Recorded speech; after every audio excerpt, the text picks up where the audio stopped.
Palo. Kunin mo na.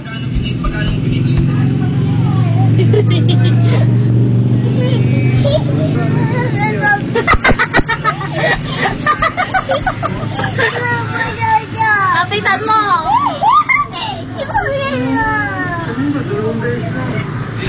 Pinaw. Kunin mo na. Kunin mo. Palayin mo. Tinagyan ng hawla. Ang isang van may lamang 75 na aso. Ipinabiyahe papuntang Pangasinan kung saan nabibili raw ng 300 pesos. Sino? Patay mo doon.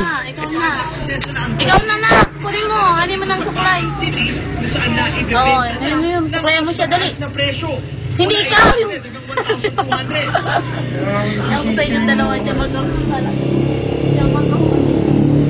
Dito sa South, Cavite, Batangas at saka Laguna, ang mga tao dito hindi ganong kumakain ng aso. Kaya marami tayong aso dito. Unlike doon sa may Ilocos at saka malapit sa Baguio, maigpit tayo. Sige na! Wala ko! Tapos sana pinagbabawal lalong-lalo na itong dog meat trade na tinatawag. Ang mga asong naresto ay dadalhin sa rehabilitation facility ng Animal Kingdom Foundation sa Kerala. Isang linggo hanggang 3 buwang rehabilitation ang gagawin sa mga aso para maihanda para sa adoption. Jay Zambale, Alerto, 24. Muli na namang pinanatan ni Pangulong Noynoy Aquino si Chief Justice Renato Corona sa kanyang salukwan. Ano ka lang? Di inusisi ng Pangulo. Naglalakad. How will this affect your reform agenda in making corrupt public officials accountable for their past misdeeds? Kunin mo.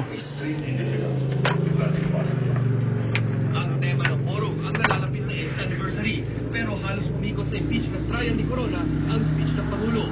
May pinakita pa PowerPoint presentation ng Pangulo para raw ipakita na di tugma ang nasa statement of assets, liabilities, and left Corona sa mga na-discovering bank account. Oo. Maski saang paaralan po, hindi lang sa Pilipinas, kundi sa buong mundo. Oo. 3.5 Oo. Simple lang naman po ang tanong na nais. Oo, kunin mo. Dapat pa